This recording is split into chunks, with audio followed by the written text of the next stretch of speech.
Hello dear students, myself Govind Lohia और हम लोग केमिस्ट्री का 11th का केमिस्ट्री का चैप्टर नंबर 2 देख रहे हैं। ये वीडियो नंबर 3 है। इसमें ना बहुत सारे कैलकुलेशन पार्ट है, वही हम लोग देख रहे हैं। तो आज जो हमें देखना है वो मॉलिकुलर फार्मूला और एम्पिरिकल फार्मूला को देखना है। तो लेट्स से हम लोग यहाँ आते हैं।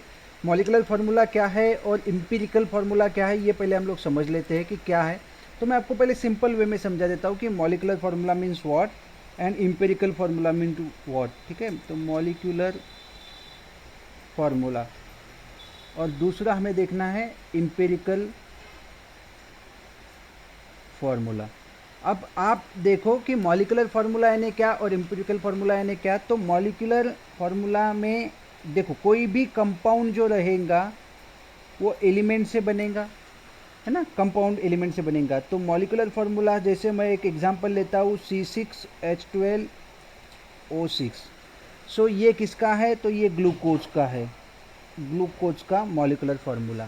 ठीक है, तो हम लोग बात करेंगे the exact number of atoms of an element. किसके एटम रहेंगे, एलिमेंट के, इन the compound is to be called as molecular formula. The representation of exact number of atoms of an element in a compound is to be called as molecular formula. जैसे C6H12O6 exact representation है, तो हम लोग इसको बोलेंगे ये इसका molecular formula हुआ। जैसे मैं और थोड़ा सा आगे चलता हूँ, यहाँ पर अगर मैं बात करूँ, लेट अस से दैट कि अगर हम लोग CH3 that is to be called, अगर मैं यहाँ लूँ इसको तो ये हो गया, क्या बोलेंगे हम लोग इसको, मीथेन है, इथेन है, इथेन, ANE, है ना, इथेन।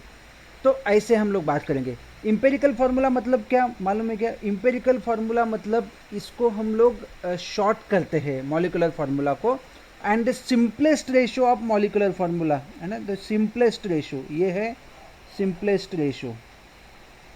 ठीक है, किसका सिंपलेस्ट रेशो, तो simplest ratio of atoms present in molecule, present in the molecule, है ना।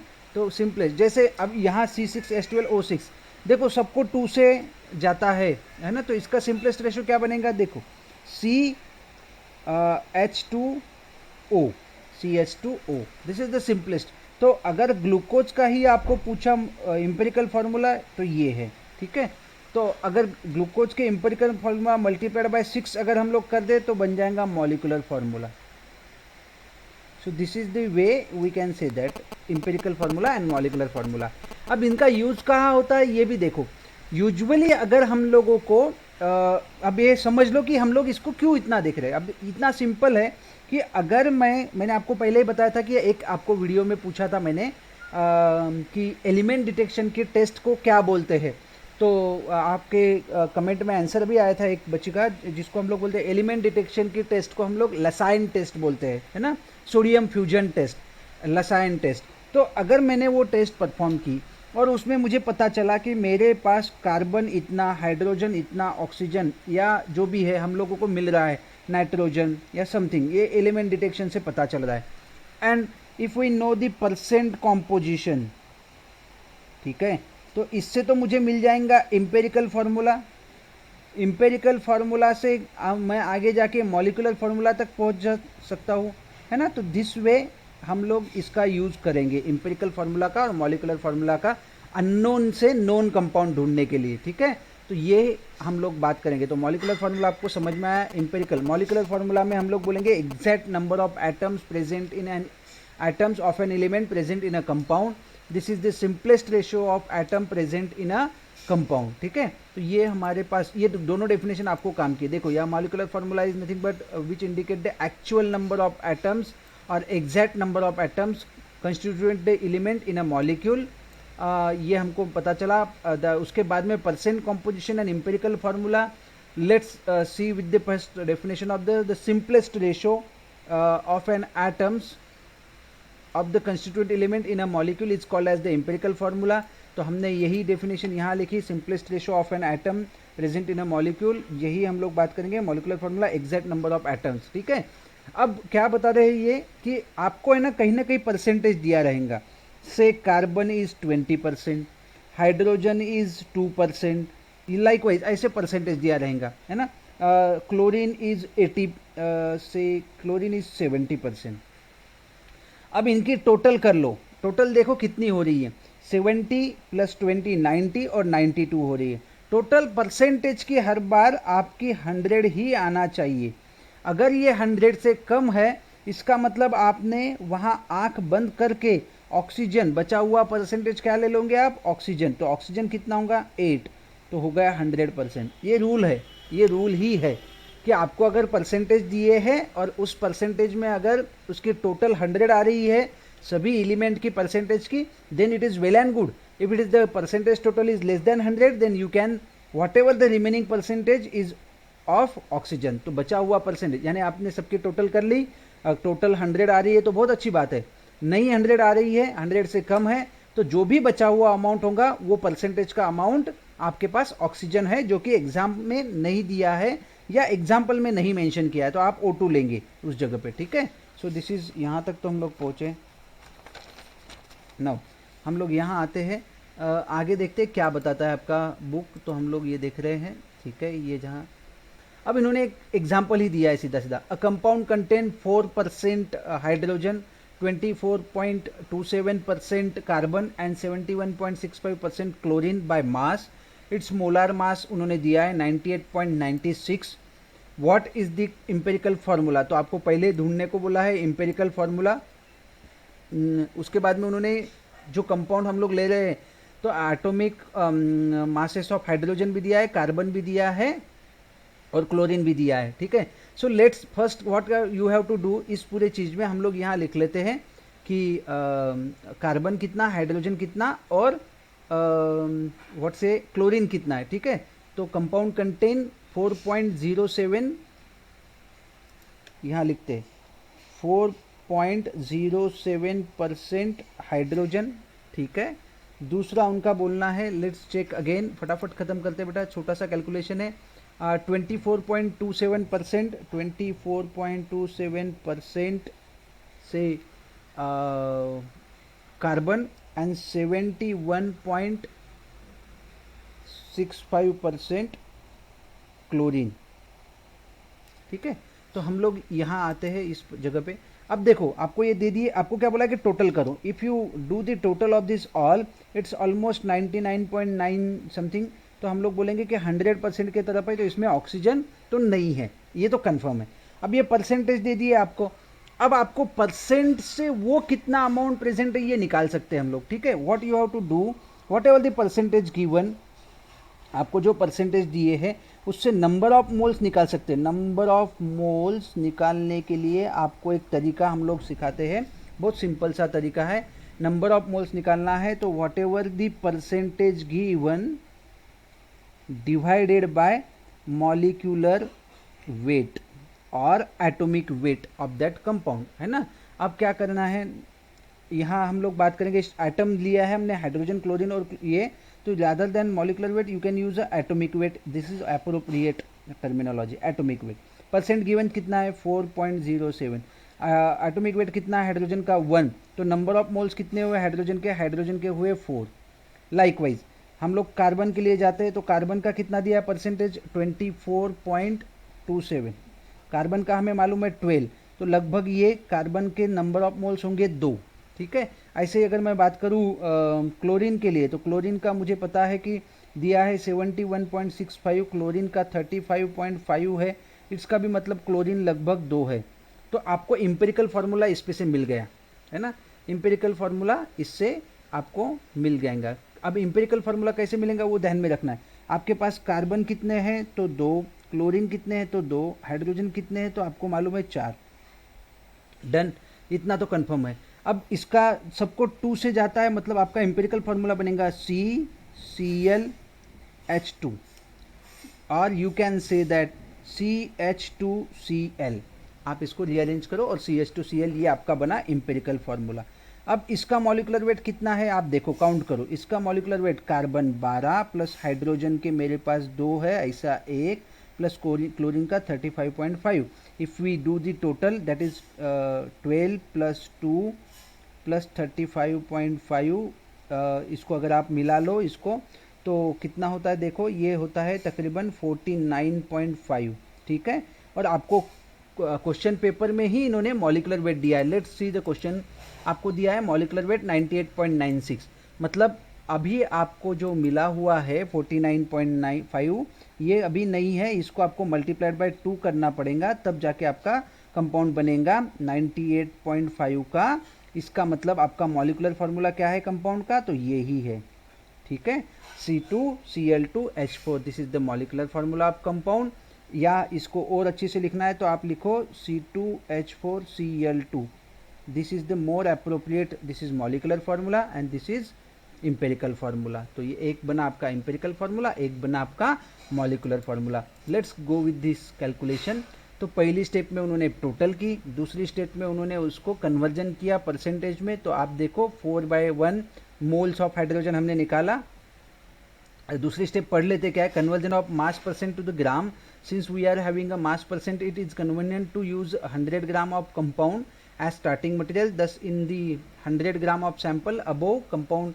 तो ये उन्होंने डिस्क्रिप्शन दिया है और हम लोगों ने ये किया 4 divided by 1 is equal to 4, 24/12 ये निकाल लिया. तो ये नंबर ऑफ मोल्स मिल गए हमको. अब सिंपलेस्ट रेशियो में हमने इसको कन्वर्ट किया. तो ये 4 मोल है, ये 2 मोल है, ये 2 मोल, सबको 2 से जा सकता है. दैट मीन्स हम लोग बोलेंगे सब्सट्रैक्शन से डिवीजन जा सकता है 2 से. हमने वो किया और हमने सिंपलेस्ट रेशियो में लाके यहाँ पे बताया कि CH2Cl this is the simplest one. ठीक है, फिर हम लोगों ने वापस आगे सॉल्व किया ऑन द बेसिस और उसको निकालते हुए हम लोग यहाँ पर मॉलिकुलर वेट भी निकाला 49.48. और फिर हमने देखा कि आपका R जो है 2, इसका मतलब 98/2 किया या डिवाइड, मैंने यहाँ पे बताया था आपको. Let's go to this one. ये मल्टीप्लाइड बाय 2 करना जरूरी है क्योंकि आपका ये 49.5 है, आपको दिया 98.5. इसका मतलब है कि आपका डबल क्वांटिटी है, इसलिए हमने इसको 2 से मल्टीप्लाई किया and ultimately you are getting as a formula C2H4Cl2. If you see the answer is C2H4Cl2. बहुत सिंपल वे है, बहुत ही सिंपल है. फर्स्ट क्या करना है आपको, बार बार बताता हूं कि आपको सबसे पहले यहां हम लोग लिखते हैं टोटल करो. Total is equal to 100, then okay. If it is less than 100 then आपको ऐड करना है उसमें ऑक्सीजन. वो जितना भी रहेगा आपका, तो उसमें आप क्या करोगे, ऑक्सीजन ऐड करोगे. ठीक है, फिर आप उसमें तीसरे नंबर के आप परसेंट से मोल निकाल सकते हो, तो मोल निकालो, परसेंट से मोल पे जाओ. ठीक है, फिर मोल निकालने के बाद आप उसके बाद में इंपेरिकल फार्मूला पे जाओ और इंपेरिकल फार्मूला के बाद में आप जाओगे मॉलिकुलर फार्मूला के ऊपर. ठीक है, तो दिस वे हमको ये बात ध्यान में रखना, इतना सिंपल सा काम है, छोटा सा. ठीक है, तो यहाँ तक के हम लोग पहुँचे. ठीक है, आगे चलते फटाफट. अगला वाला क्या है देखते. यहाँ a compound with a molar mass 159 दिया है, was found to contain, again इन्होंने बताया कि 39.62 कॉपर है, 20% उसमें सल्फर है. अब देखो यहाँ पर 39 और 20 को अगर मैं इसको भी अगर हम लोग 40 ले लेते हैं और इसको 20 ले लेते हैं तो भी 60 होता है. दैट मीन्स स्टिल हमारे पास 40 कम जा रहा है. एंड दैट 40 क्या होगा हमारे पास, देखो यहाँ पे टोटल की है percentage of copper and percentage of sulphur is 59. Still हमारे पास कुछ 100 तक नहीं पहुँचे, इसलिए 100 तक नहीं पहुँचे तो हम लोग क्या डालेंगे उसके अंदर, जो बचा हुआ अमाउंट है दैट मीन्स 100 माइनस 59 कर दो तो 40.25% हमारे पास ऑक्सीजन होगा, है ना. अब बस ये हो गया पहली स्टेप, टोटल कर ली. अगर टोटल 100 है तो ठीक, नहीं है तो आप उसमें ऑक्सीजन डालोगे. ठीक है, डाल दिया 40.25% ऑक्सीजन. अब क्या करोगे, नंबर ऑफ मोल्स निकालोगे. नंबर ऑफ मोल्स निकालने के लिए क्या है कि कॉपर का 39.62 है और उसका मॉलिकुलर वेट कितना है, 63 है. तो percentage of copper divided by the atomic mass of copper. ठीक है, डाल दिया हमने. तो इसको सॉल्व किया 0.629. परसेंटेज ऑफ सल्फर, सल्फर का कितना है, तो यहाँ देखो आपको दिया है 20.13, तो वो डाल दिया. सल्फर का मास कितना है, 32. Again it become 0.26. And likewise if we go with this one, moles of oxygen, percentage of oxygen given calculated 40.25 और इसको डिवाइड करोगे आप 16 के साथ, तो अल्टीमेटली आपको मिलेगा आंसर 2.516. अब क्या हुआ, ये सिंपलेस्ट रेशो में नहीं है, ये जो भी चीज़ें हैं सिंपलेस्ट रेशो में तो नहीं है। अब इसको सिंपलेस्ट रेशो में कन्वर्ट करने का बहुत ही अच्छा तरीका है, बहुत अच्छा तरीका, मैं समझा देता हूँ आपको क्या है, ठीक है। अब वो सिंपलेस्ट रेशो में कन्वर्ट करने के लिए आपको क्या करना पड़ेगा, सिंपलेस्ट रेशो में कन्वर्ट करने के लिए जो स्मॉलेस्ट मोल आए हैं आपके, क्या आए हैं, स्मॉलेस्ट मोल्स, जो आपके स्मॉलेस्ट मोल्स आए हैं वो स्मॉलेस्ट मोल्स से आप सबको डिवाइड कर दो, है ना, स्मॉलेस्ट मोल। तो यहाँ हम लोग क्या लिखेंगे, divide all the number of moles bye smallest mole, ठीक है। अब आपने देखा कैलकुलेशन में स्मॉलेस्ट मोल दो है, यानी 0.69 दो जगह आए हैं आपके। लाइकवाइज यहाँ अगर हम लोग बात करेंगे 0.629 0.629 ये मिला, तो आपको क्या करना है, ये स्मॉलेस्ट पकड़ो, इसको भी 0.629 से डिवाइड करो, इसको भी 0.629 से डिवाइड करो और इसको भी कर दो। यू फाउंड दैट इसका आंसर 1, इसका आंसर 1 और इसका आंसर आपको मिलेगा, आप जब इसको 6 के डिवाइड करोगे तो 4, तो दिस इज द आंसर। देखो आप नीचे 1 1 4। So what will be empirical formula, empirical formula become copper 1, sulphur 1 and oxygen 4। Copper के लिए Cu, सल्फर के लिए S और ऑक्सीजन के लिए 4, CuSO4। If we make a total of this all, this 63 plus 32 plus 16 into 4 is 159 and your answer is again 159. So for that reason its molecular formula is equal to empirical formula CuSO4. This is the simple way to calculate. Okay, तो यहाँ तक तो हम लोग पहुँचे। Now chemical reaction and stoichiometric calculation, ये थोड़ा important अभी हम लोग देख लेते हैं। होपफुली आपको अगर ये समझ में आया, if you have any problem regarding this calculation you can WhatsApp me बेटा, ये वीडियो देखने के बाद आप मुझे व्हाट्सअप कर देना, ठीक है। तो आगे चलते हैं, chemical reaction and stoichiometric calculation. चलो आगे का पार्ट हमारे पास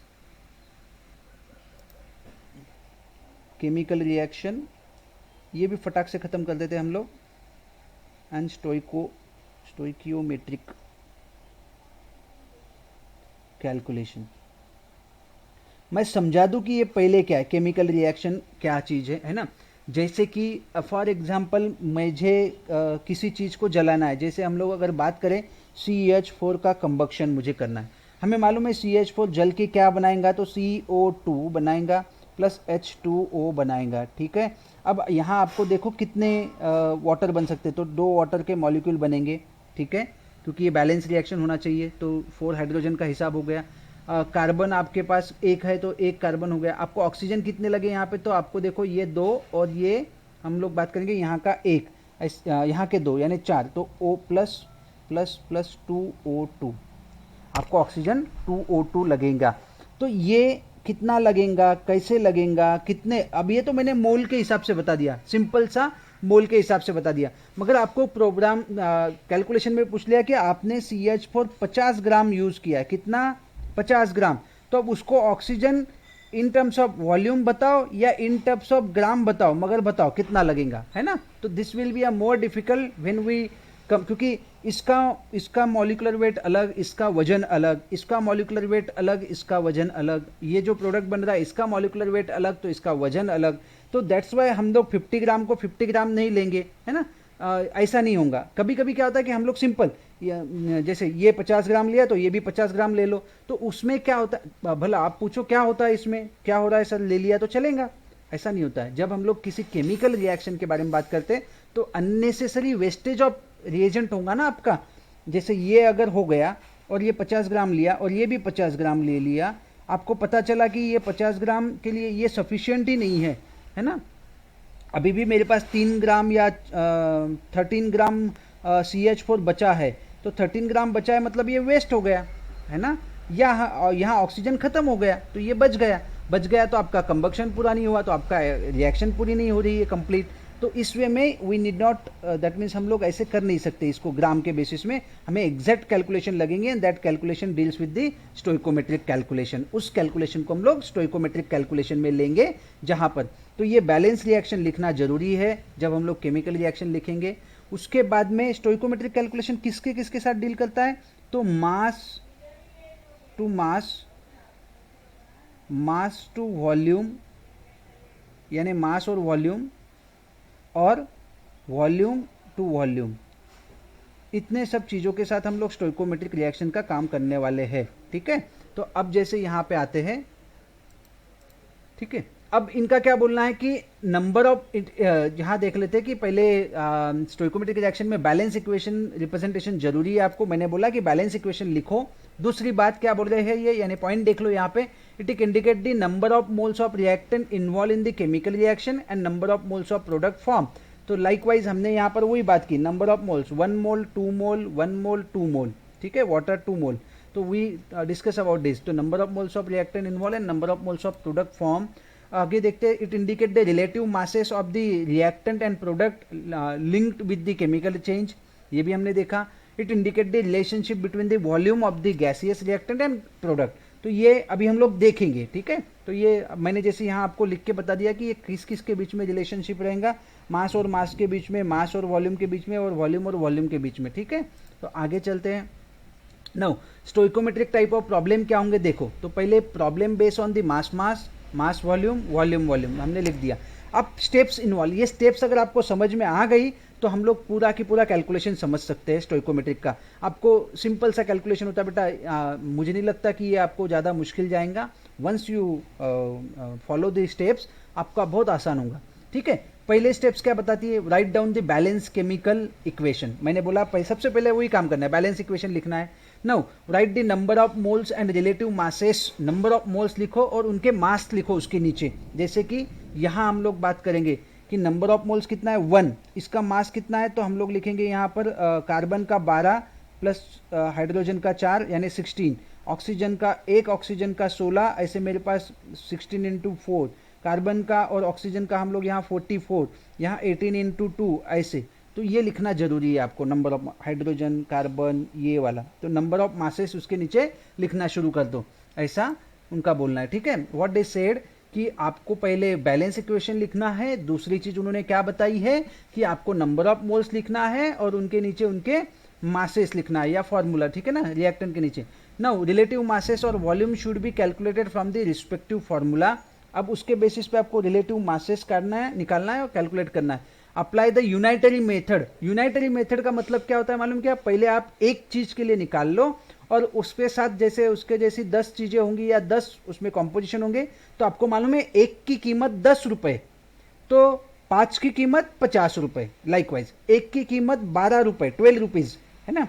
then what is the value of 4, it is 48 rupees, likewise. तो this is unitary theory. Now come to the calculation part. एक कैलकुलेशन हम लोग देखेंगे और फिर रुकेंगे और बाकी आपको देखना है, कोई प्रॉब्लम हो तो मुझे बताना, ठीक है। सो कम टू दिस पार्ट। अब देखो बहुत सिंपल सा है। इसके पहले हमने जो देखा इंपेरिकल फार्मूला और molecular formula, this is also simple. Now come to this interesting part. आपको क्या क्या पूछा है देखो। Calculate the mass of carbon dioxide and water form in the complete combustion of 24 gram of methane. तो अभी हमने जो बात की वही यहाँ पर लागू हो रही है, ठीक है। जो हम लोग अभी देख रहे हैं वही चीज हमको यहाँ पे पूछ ली है कि 24 ग्राम कंबक्शन के लिए कितना आपको से व्हाट दे सेड कि 24 ग्राम ऑफ मीथेन के लिए आपको निकालना है कि calculate the mass of carbon dioxide and water form, उसमें कितना बनने वाला है ये आपको देखना है, ठीक है। अब हम लोग यहाँ देखते हैं, ये वाला कैलकुलेशन पार्ट आ जाते हैं थोड़ा सा। देखो क्या पूछा है उन्होंने, 24 ग्राम आपको दिया है मीथेन, उसका कंबक्शन होगा और उसके बाद में आपको उसमें निकालना है कि how many grams of CO2 and H2O produce, ये निकालना है, ठीक है। अब सिंपल सी चीज, आप क्या करो पहले ये रिएक्शन, ये आपको आना चाहिए रिएक्शन। हाँ, समटाइम्स दे वो रिएक्शन नहीं देंगे, आपको खुद को ध्यान में रखना चाहिए कि मीथेन का स्ट्रक्चर CH4 है और इसको जब हम लोग जलाएंगे ट्वाइस O2 तो हमें CO2 मिलेगा प्लस ट्वाइस H2O मिलेगा। लेट्स यहाँ आप लिख दो ये 16 ग्राम है। कैसे आता है मैं बताया, 12 प्लस एक हाइड्रोजन की कीमत 1, ऐसे 4 हाइड्रोजन है आपके पास, दैट इज 12 प्लस 4 16। ऑक्सीजन की आप देख लो यहाँ पे कितना हो रहा है, तो मैंने यहाँ पे निकाला था 16 इंटू 4 तो 64, CO2 44, H2O अगर मैं यहाँ निकाल दूँ तो 36, एक H2O की कीमत 8, देखो आप 16 प्लस 2 18 और ऐसे 2, तो इसलिए 36 है ना, तो ये निकाल ली। अब आपको यह ध्यान में रखना है कि अगर 16 ग्राम, अगर 16 ग्राम कंज्यूम होके 44 ग्राम बना रहा है, कितना 16 ग्राम कंज्यूम होके 44 ग्राम बना रहा है, तो ऐसे लिखो उसको। ये सिंपल सी ट्रिक बता रहा हूँ मैं आपको। हाँ, 16 ग्राम कंज्यूम करके 44 ग्राम बना रहा है। आपको बोला 24 ग्राम कंज्यूम होके कितना। Do a cross multiplication, cross multiplication करोगे तो आपको मालूम है 24 multiplied by 44 divided by 16 is equal to question mark. Cross multiplication किया हमने। अब आप इसको करो तो यूर सेल्फ फाउंड कि इसको 22 कर सकते हैं, इसको 8 कर सकते हैं, इसको 4 कर सकते हैं, इसको 11 कर सकते हैं, इसको 12 कर सकते हैं, इसको 2 कर सकते हैं। इसको हमने कितना किया, 6 किया, ये हट गया। तो 6 multiplied by 11 is equal to 66। तो कितना ग्राम आपका 24 ग्राम में कितना ग्राम बनेगा, तो 66 ग्राम ऑफ CO2 बनेगा।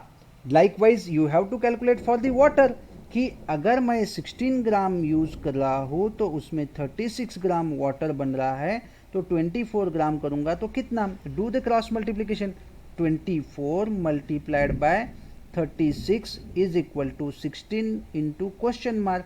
क्वेश्चन मार्क इधर है तो हम लोग 16 को इधर लेके आ जाते हैं, ये आ गया 16 इधर, हटा दिया इसको। अब इसको सॉल्व करो तो आपको पता चलेगा कि जैसे वापस से वही हम लोग कर लेते हैं। यहाँ पर जो कहाँ तक पहुँचे थे हम लोग, इसको तो हटा दिया, ये हो गया कितना होता है बेटा 36 का हाफ, 19 नहीं ना, 19 कहाँ से होगा, 18। ठीक है, ये 8 को हटा दिया, ये 4 कर दिया, यहाँ 9 कर दिया, 4 को हटा दिया, इसको मैंने क्या कर दिया 12 है ना। तो ये एक बार इसको हटाया तो इस बार 16 का 8 किया, 8 को हटा दिया तो 18 का 9 कर दिया, 4 को हटा दिया तो ये 12 कर दिया, 12 को हटा दिया यहाँ पे मैंने 6 कर दिया, 6 कर दिया तो यहाँ 2 आ गया और ये 3।